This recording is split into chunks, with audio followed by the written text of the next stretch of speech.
किसी को कोई तन से सुखी नहीं है प्यारे संसार में। किसी को कुछ है, किसी को कुछ परेशानी है, किसी को कुछ परेशानी है। कोई ये नहीं कह सकता महाराज मैं तन से सुखी हूं। किसी को कुछ बीमारी है, किसी को कुछ ज्यादा है, किसी को कम है। कोई तन दुखी, कोई मन दुखी। जिसका तन अच्छा है, जिसका शरीर साथ देता है, उसका मन नहीं है, उसका मन नहीं है। मन कैसे नहीं है? वो नहीं चाहता कि मैं भगवान का भजन करूं, भगवान के सुंदर आयोजन करूं। वो मन से दुखी है। उसका तन साथ देता है, धन की कमी नहीं है, पर लेकिन उसका मन गवाही नहीं देता। धार्मिक कार्यों में मैं भाग लूं। कोई तन दुखी, कोई मन दुखी, कोई धन बिन रहत उदास। जिसका तन सही है, मन सही है, उसके पास में महाराज धन नहीं है। अब उसके पास में धन नहीं है तो वो कहां से दान आदि कर सकता है प्यारे? थोड़े थोड़े सब दुखी, सुखी राम के दास। इस संसार में अगर सुखी है तो वो है मेरे गोविंद के दास, मेरे राम के दास। और नहीं तो प्यारे संसार में कोई सुखी नहीं है। लगे रहो प्यारे, 24 घंटे ऐसे निकल जाते हैं भाग दौड़ करते करते हैं। आज महाराज उस अपने जीवन चक्र को धन्य बनाने के लिए, अपने तन को पवित्र करने के लिए, अपने धन को पवित्र करने के लिए इस ग्रस्त में रह करके हमको गोविंद की आवश्यकता पड़ती है। क्योंकि आपको पता है इस कलयुग में पहले किसी के पास में समय नहीं है, किसी के लिए समय नहीं है। अरे गोविंद ने हमारे लिए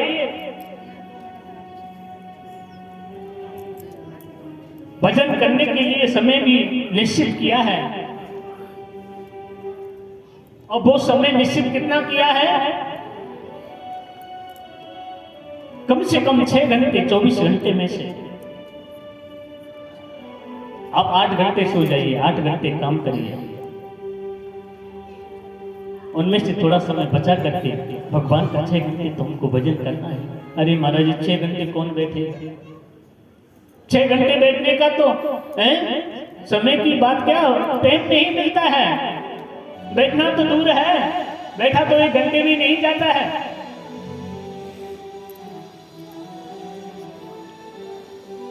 अगर आप अपने गोविंद के लिए समय नहीं निकालोगे तो अपने इस जीवन को कैसे धन्य करेंगे? नहीं कर सकते हैं। एक घड़ी आधी घड़ी, आदि में पुण्या। एक घड़ी मतलब हमको 6 घंटे भगवान ने स्पेशल दिए। ग्रस्त में रहकर के 6 घंटे भगवान की सेवा करनी है, मंदिर जाना है, घर में पूजा करनी है, साधु संतों का सम्मान करना है, सास ससुर की सेवा करनी है, वो भी उसी में आता है। कहने लगा महाराज मेरे पास में 6 घंटे का समय नहीं निकल सकता। तो ठीक है 6 घंटे का समय नहीं निकलेगा तो क्या कहा?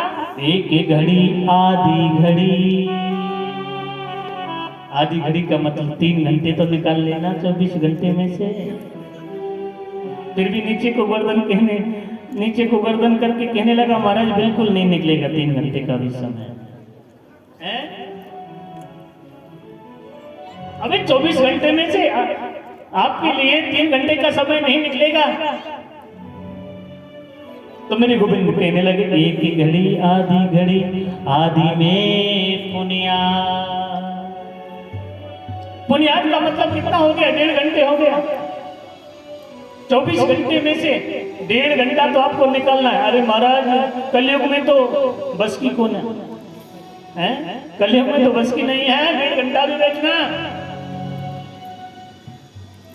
मेरे गोविंद कहने लगे कलयुग केवल नाम आधारा, कलयुग केवल नाम आधारा, कलयुग केवल नाम आधारा, ओ कलयुग केवल नाम आधारा, सुमर सुमर नर उतर पारा, सुमेरे सुमेरे नरे उतरा पारा, मंगल भवनिया मंगल हारे, ओ मंगल भवनिया मंगल हारे, प्रभु सुदशरथ अजय बिहारी, ओ प्रभु दशरथ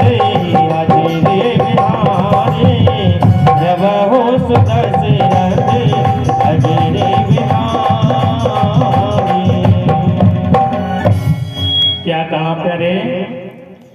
कलयुग केवल नाम आधारा, सुमर सुमर नर उतरयो पारा। अगर 1.5 घंटे आप बैठ करके भजन नहीं कर सकते हो तो चलते फिरते उठते बैठते जाते जब भी आपको समय मिले आप मेरे नाम स्मरण से ही अपने इस जीवन को धन्य बना सकते हो। आप कभी भी मेरा स्मरण कर सकते हो। हैं? कलयुग में कितना छोटा भजन करने का स्वरूप कर दिया प्यारे सतयुग में, और द्वापर में कितनी भक्ति करनी पड़ती थी पता है? बहुत भक्ति करनी पड़ती थी। ऋषि मुनियों पर मिट्टी चढ़ जाती थी तपस्या करते करते, तब जाकर के गोविंद की प्राप्ति होती थी। और प्यारे कलयुग में तो बहुत बहुत सुंदर और सरल बना दिया है प्रभु की भक्ति करना, प्रभु की पूजा करना। कलयुग सो समयुग नहीं, सो नर कर विश्वास, थोड़े से ही भजन से हो जाए भव से पार, ओ भगतो हो जाए भव से पार। इस कलयुग में थोड़े से ही भजन करने से भव सागर से पार हो सकते हैं। कलयुग जैसा तो कोई योगी नहीं है। कलयुग को तो इस पृथ्वी लोक पर मृत्यु लोक पर रहने वाले लोगों ने बदनाम कर रखा है कि महाराज कलयुग चल रहा है, हैं? कलयुग जैसा तो कोई युग नहीं है। कलयुग तो बहुत अच्छा है, पर लेकिन इस मृत्यु लोक पर रहने वाले मनुष्यों ने कलयुग को बिगाड़ रखा है, कलयुग को बदनाम कर रखा है।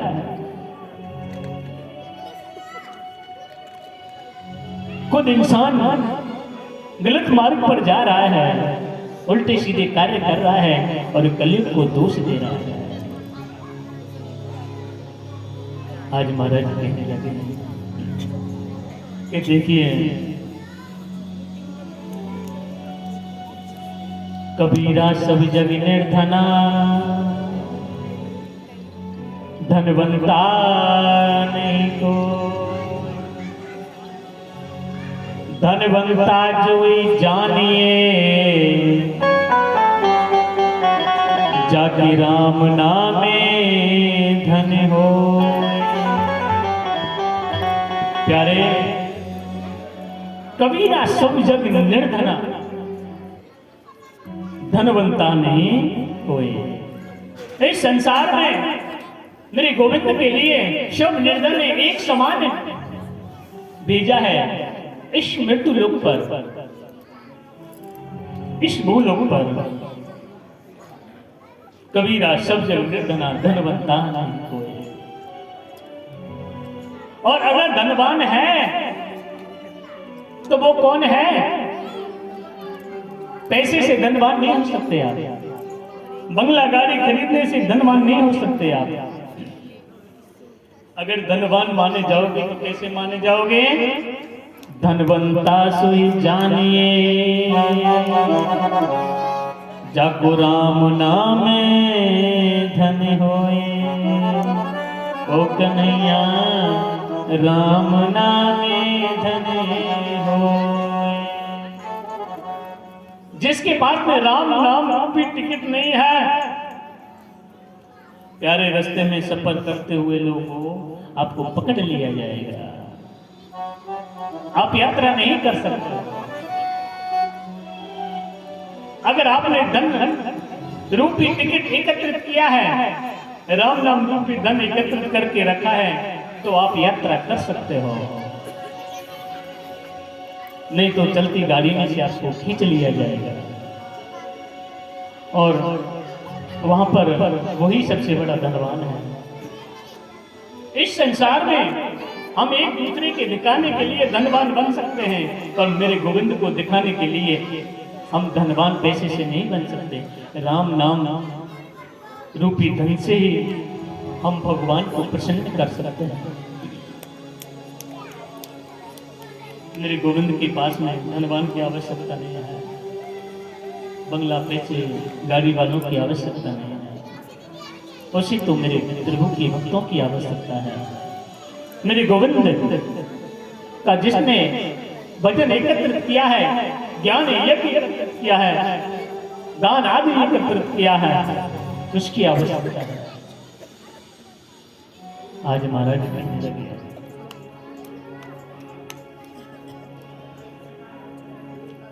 सोन का ऋषि नैमिषारण्य क्षेत्र में जो बड़ी पवित्र भूमि है महाराज, जिसमें 88,000 संत बैठे हुए हैं और उस 88,000 संतों में बड़ी बड़ी लंबी जटा वाले संत महात्मा बैठे हैं। और महाराज जैसे ही उस नैमिषारण्य क्षेत्र में 88,000 संतों के बीच में सूत जी का आगमन हो गया। सूत जी जानते हैं? सूत जी का नाम तो सुना है ना मैया? सूत जी का नाम सुना है? जब पंडित जी बुलाते हैं ना घर पे सत्यनारायण की कथा करवाने के लिए, हैं तो पंडित जी कई बार सूत जी महाराज का नाम बोलते हैं कि नहीं बोलते? हाँ।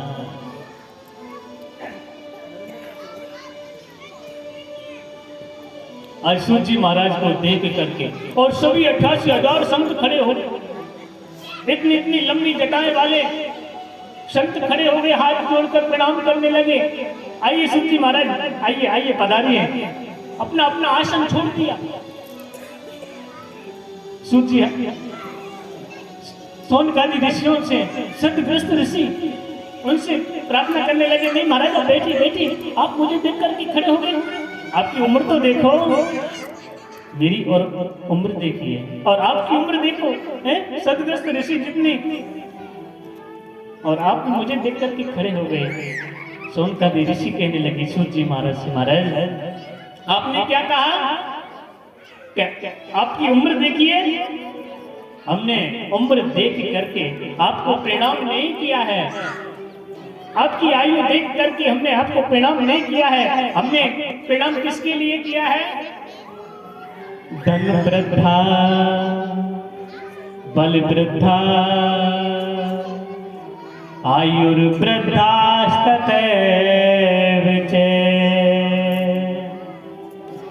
ते सर्वे अपि ज्ञान वृद्धास्य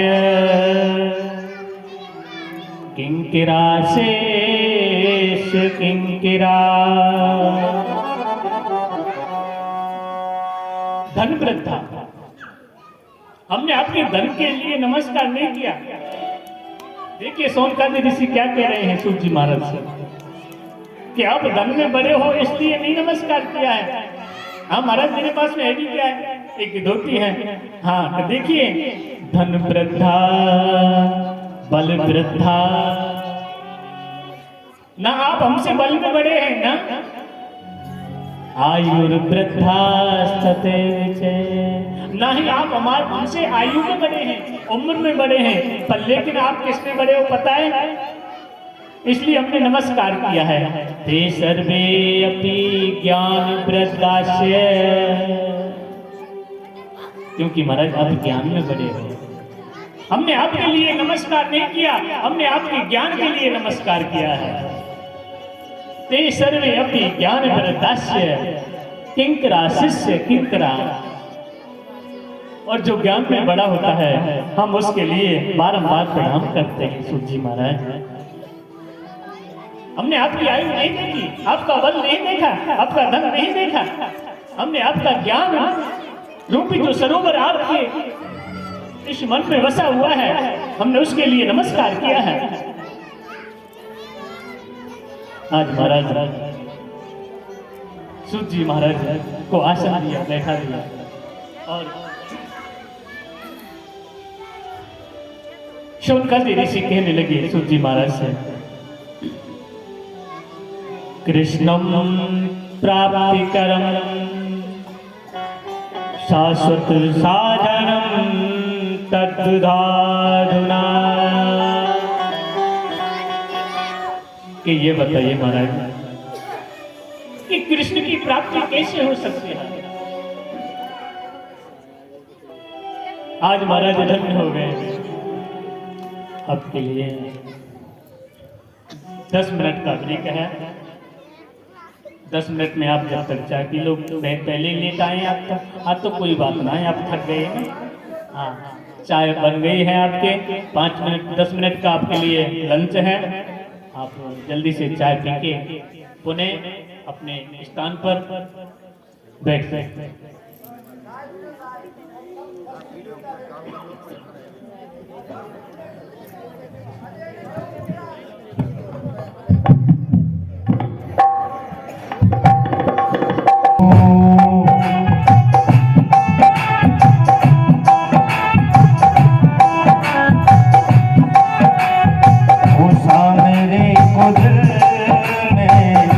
बसा कर तो देखो,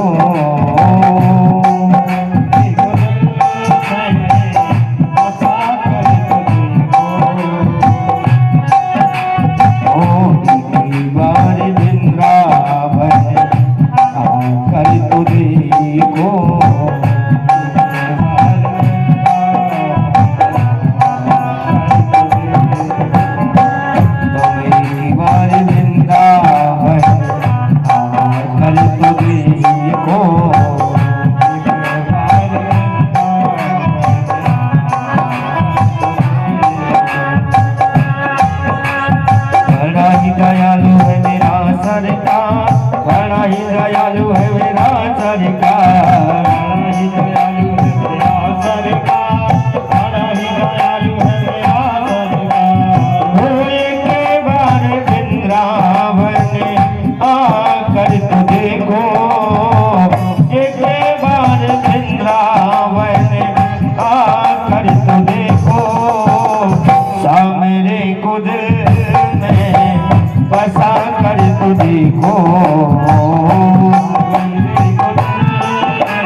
ही दयालु है मेरा सरकार, बड़ा ही दयालु है मेरा सरकार।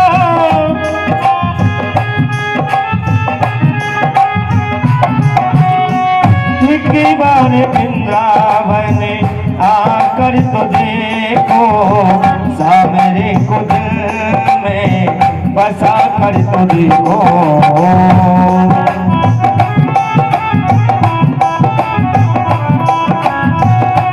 एक बार वृंदावन आकर तो देखो।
बिहारी लाल की जय जय श्री राधे श्याम। अभी आनंद न आया है, एक बार जोर से बोलने हैं जय जय श्री राधे। आज महाराज अपने ध्यान कि महाराज ये बताइए कि संसार के लोगों को कृष्ण की प्राप्ति कैसे हो सकती है। इतना सुनकर के महाराज सूत जी गदगद हो गए, गदगद हो गए और मुस्कुरा कर कहने लगे, धन्य है महाराज जो आपने संसार के हित की बात पूछी है। अगर आपकी जगह पर कोई होता तो वो क्या पूछता कि महाराज मेरी फैक्ट्री कैसे चलेगी, मेरा कारोबार कैसे चलेगा। हैं? आज शौनकादि ऋषियों ने इस संसार के मनुष्यों की भलाई के लिए कितना सुंदर प्रश्न किया कि मनुष्य को कृष्ण की प्राप्ति कैसे हो सकती है। आज महाराज सूत जी महाराज कहने लगे हैं कि देखिए जो आपने पर्सनल अपने लिए प्रश्न नहीं किया है, संसार के लोगों के लिए प्रश्न किया है कि श्रीमद् भागवत कथा सुनने से, श्रीमद् भागवत महापुराण ज्ञान यज्ञ करने से मनुष्य को कृष्ण की प्राप्ति हो सकती है। और महाराज ऐसा शुभ अवसर तो देवताओं के लिए भी प्राप्त नहीं होता। आकाश मंडल में सभी देवता उस पर ब्रह्म परमात्मा से प्रार्थना करते हैं, हमें भी उस भूलोक पर भेजिए, उस भूलोक पर जाकर के हमको शुभ अवसर प्राप्त होगा, वहां जाकर के श्रीमद् भागवत कथा श्रवण के लिए मिलेगी। आज महाराज ऐसा प्रश्न सुनकर के, क्योंकि यह तो साक्षात मुक्ति का साधन है, श्रीमद् भागवत कथा साक्षात मुक्ति का साधन है। इससे राजा परीक्षित की मुक्ति हो गई। और महाराज, और इस भागवत के अंदर ऐसे ऐसे सुंदर अवसर आते हैं, ऐसी कथाएं आती हैं जिसमें आनंद ही आनंद प्राप्त होता है। अब तो सभी देवता सुन रहे थे कि श्रीमद् भागवत कथा सुनने से मुक्ति हो जाती है। कितना भी पापी व्यक्ति क्यों ना हो, वो पाप से रहित हो जाता है। उसी समय सभी देवता दौड़ करके ब्रह्मा बाबा के पास में गए और ब्रह्मा बाबा से जाकर के शिकायत कर दी। और शिकायत कैसे की कि बाबा हमारी एक बात का जवाब दीजिए। ब्रह्मा बाबा कहने लगे, क्या बात है? सभी देवता इतने चिंतित दौड़ करके आए हो कि हाँ बाबा, ये बताइए कि श्रीमद् भागवत कथा सुनने से पापी व्यक्ति के पाप नष्ट हो जाते हैं। ऐसे तो इंसान कितना भी पाप कर ले, पाप करता रहे, लास्ट में आकर के श्रीमद् भागवत कथा महाज्ञान यज्ञ करा लेगा तो उसकी मुक्ति हो जाएगी। आज महाराज ब्रह्मा बाबा सभी देवताओं के पास में बैठे हैं, कहने लगे, हाँ देवताओं, अगर मैं देवताओं को बोलता हूं कि भागवत कथा सुनने से मुक्ति मिल जाती है तो देवताओं को विश्वास नहीं होगा। उसी समय ब्रह्मा बाबा ने एक तराजू मंगा लिया और वेदों के जितने भी साधन हैं सबको एकत्रित कर लिया। 4 वेद, 6 शास्त्र, 18 पुराण और सभी साधनों को एकत्रित करके महाराज एक पन्ने में श्रीमद् भागवत कथा को रख लिया और दूसरे पन्ने में समस्त साधनों को रख लिया। 4 वेद, 6 शास्त्र और 17 पुराणों को रख लिया और सभी देवताओं के सामने तराजू को तोलने लगे। और जैसे महाराज तराजू उठाया, जिस पन्ने में श्रीमद् भागवत पुराण रखा था वो पल्ला नीचे को झुक गया और समस्त साधन वाला जो पल्ला था वो ऊपर को उठ गया। सभी देवता आश्चर्य में पड़ गए। ये तो बड़ा अद्भुत नजारा है। ब्रह्मा बाबा देवताओं की तरफ कहने लगे, देख ले कौन भारी है? भाई जिसमें वजन होता है वही तो नीचे झुकता है। कि हाँ बाबा, आप क्या समझ रहे थे? आपको क्या ये भागवत महापुराण क्या लगता है? ये कोई छोटा मोटा ग्रंथ है? ये छोटा मोटा ग्रंथ नहीं है। इस भागवत के अंदर साक्षात श्री कृष्ण के प्राण छिपे हुए हैं और जिसके प्राण छिपे हुए हैं उसमें तो वजन होता ही है। आज महाराज सभी देवताओं का संशय दूर हो गया जो उनके मन में था। और आज महाराज सभी देवता वहां से चले गए और कहने लगे, देखिए इस महापुराण से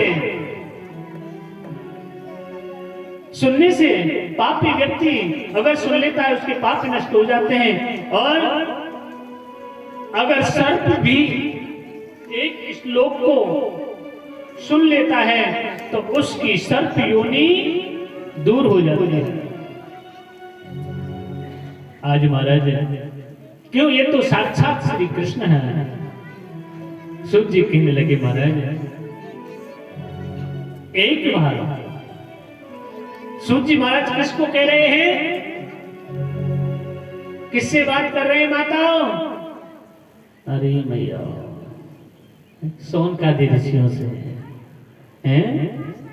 हाँ चौथी कथा है रही है मेरी, कोई पूछ लेगो तो काके को ऐसो ही महाराज हो, चौथी कथा है गई तो रोना है। तो इसलिए सूत जी महाराज बता रहे सोनकादी ऋषियों के लिए कि महाराज एक समय देवर्षि नारद तीव्र गति से दौड़ते हुए जा रहे थे और दौड़ते दौड़ते बद्री धाम में विराजमान चारों भाई संत सनातन संत कुमार बैठे हुए हैं। और जैसे संत सनातन संत कुमारों ने देखा और नारद जी को रोक लिया, देवर्षि रुकिए, आज इतनी तीव्र गति से कहां जा रहे हैं आप? देवर्षि नारद कहने लगे पूछो मत महाराज, अरे आपके चेहरे पे कभी उदासी नहीं देखी, आप जैसे संत के मुख पर उदासी पहली बार देख रहा हूं देवर्षि कि महाराज पूछो। अरे बात तो क्या है, बोलो तो सही। संत के चेहरे पर क्रोध अच्छा नहीं लगता, संत के चेहरे पर उदासी अच्छी नहीं लगती है। अगर संत के चेहरे पर उदासी है तो कारण होगा। चारों भाई संत कुमार उस कारण को समझने की कोशिश कर रहे हैं। कहने लगे महाराज क्या बताऊं, हरि क्षेत्र गया, कुरुक्षेत्र गया, रामेश्वर गया, मुझे कहीं पर शांति नहीं मिली। और जब मैं पृथ्वी लोक पर गया तो मैंने एक ऐसा अद्भुत दृश्य देखा, ऐसा अद्भुत दृश्य देखा कि मैं देख करके चकित रह गया। देवर्षि क्या देखा कि महाराज आज मैंने ऐसा दृश्य देखा, और बताने लगे हैं कि एक युवती, एक साधु मेरे से कुछ दूर खड़ी है और उस युवती ने मेरी तरफ आने की कोशिश करी, और जैसे मैं जब उस युवती की तरफ चलने लगा वो युवती ने रोना प्रारंभ कर दिया, और जैसे मैं रुक गया तो वो युवती भी वहीं पर रुक गई। मैंने कहा साधु अब कौन हो? आंखों में आंसू भरकर कहने लगी देवर्षि नारद मेरा नाम भक्ति है। क्या नाम है? भक्ति है। द्रविड़ देशे महाराष्ट्र, कर्नाटक, गुजरात भ्रमण करती हुई चली आ रही हूं देवर्षि नारद। द्रविड़ देश में जन्म हुआ, कर्नाटक पहुंचे, वहां भी मुझे शांति नहीं मिली, वहां पर कोई आसरा नहीं मिला। गुजरात होते हुए आज तुम्हारे यहाँ बद्री धाम के पास में कि आपके रोने का कारण क्या है, जो आपकी आंखों में आंसू आ रहे हैं? देवर्षि नारद क्या कारण हो सकता है? और जो आपके बगल में दो पुरुष हैं इनका नाम क्या है, जो अचेत अवस्था में पड़े हैं? भक्ति माता हाथ जोड़कर देवर्षि नारद से कहने लगी, देवर्षि नारद यही तो सबसे बड़ा कारण है। ये दो पुरुष जो मेरी बगल में अचेत अवस्था में पड़े हैं, ये मेरे दो पुत्र हैं। इन पुत्रों का नाम है ज्ञान और वैराग्य। और देवर्षि इनकी अचेत अवस्था का कारण क्या है आप देख रहे हो, और जो मैं आपके सामने खड़ी हूं, मेरे पुत्रों को जर्जर अवस्था में घेर लिया है। मेरे पुत्रों की ऐसी स्थिति हो गई है, इनको बुढ़ापे ने घेर लिया है। और जिन पुत्रों की मां तरुण अवस्था में हो, जवान अवस्था में हो, और उसके पुत्र जर्जर अवस्था में हो जाए, ये मां को शोभा नहीं देता देवर्षि। ये मां को शोभा नहीं देता। इसलिए मेरे आंखों में आंसू आ रहे हैं। मैं मेरे पुत्रों के लिए क्या करूं? ज्ञान के लिए, वैराग्य के लिए मैं क्या करूं? देवर्षि नारद पास में गए और पास में जाकर के कहने लगे, देवी आप चिंता मत करो, मैं आपके कष्ट का निवारण करूंगा। आज महाराज देवर्षि नारद ने वेद वेदांत का पाठ किया, ज्ञान वैराग्य पर कोई असर नहीं हुआ है। भक्ति माता पास में देख रही है, जितना हो सके उतना देवर्षि नारद कर रहे हैं। आज महाराज संत सनातन संत कुमारों के लिए जब ये बात बता रहे थे देवर्षि नारद, तो देवर्षि नारद के नेत्रों में से भी आंसू झलक पड़े। कहने लगे, महाराज मैं क्या करूं, अब मुझे बताइए। मुझे उस भक्ति माता का कष्ट सहन नहीं हो रहा है। चारों तरफ हर क्षेत्र गया, कुरुक्षेत्र गया, रामेश्वरम गया, सब जगह गया, पर लेकिन मुझे उस भक्ति माता के दो पुत्र हैं ज्ञान वैराग्य, उनका कष्ट का निवारण मुझे नहीं मिल रहा। अगर आप जानते हो तो संत सनातन संत कुमार आप जल्दी से चलिए। संत कुमार कहने लगे, देवर्षि नारद आप चिंता न करें।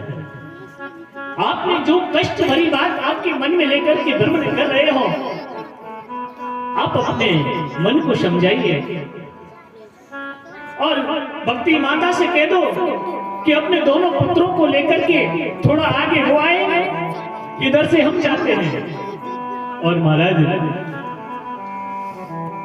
हरिद्वार के निकट बहुत सुंदर महाराज व्यासपीठ बनाई है, और उस व्यासपीठ पर संत सनातन संत कुमार विराजमान हो गए और देवर्षि नारद से कह दिया कि जाओ भक्ति और ज्ञान वैराग्य को लेकर के आओ। माता भक्ति के लिए अलग आसन लगा दिया, ज्ञान वैराग्य के लिए अलग आसन लगा दिया। देवर्षि नारद भ्रमण कर रहे हैं, चारों तरफ कह रहे हैं श्रीमद् भागवत कथा महाज्ञान यज्ञ हो रहा है।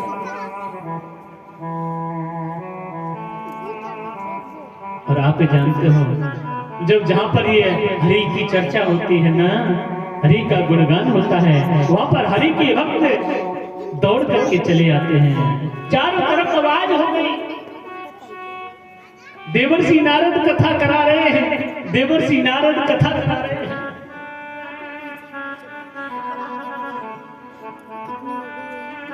अब महाराज देवर्षि नारद का भी आसन लगा हुआ है।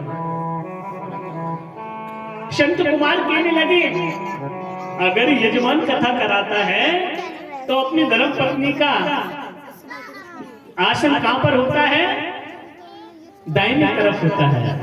अब देवर्षि नारद की धर्म पत्नी नहीं है। अब महाराज क्योंकि संतों की कथा ऐसे ही होती है, देवर्षि नारद आसन लगा करके बैठ गए।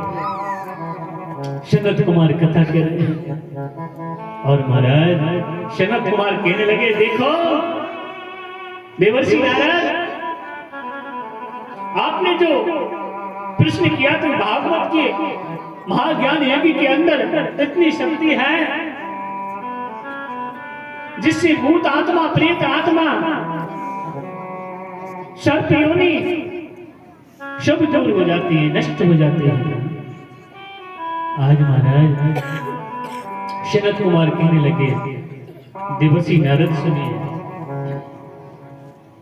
एक उत्तम नगर था और उस उत्तम नगर में महाराज एक ब्राह्मण रहते थे और उस ब्राह्मण का नाम क्या था? आत्मदेव। आत्मदेव, आत्मदेव का मतलब जिनकी आत्मा में देवत्व का वास होता है उसे आत्मदेव कहते हैं।